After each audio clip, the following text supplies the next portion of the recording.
السلام علیکم، میں ڈاکٹر ثاقب یونان سے اور 8 دسمبر کے اہم واقعات۔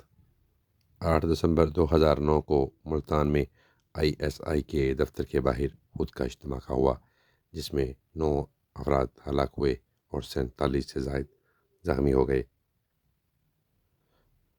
8 دسمبر 1963 میں حسین شہید سہروردی کو ڈھاکہ میں سپرد خاک کر دیا گیا۔ 8 دسمبر جشن آزادی شام منایا جاتا ہے۔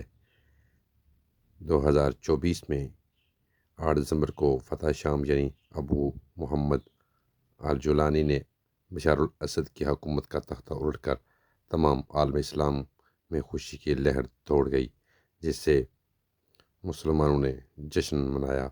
اس لیے یہ جشن آزادی شام کے طور پر بھی منایا جاتا ہے۔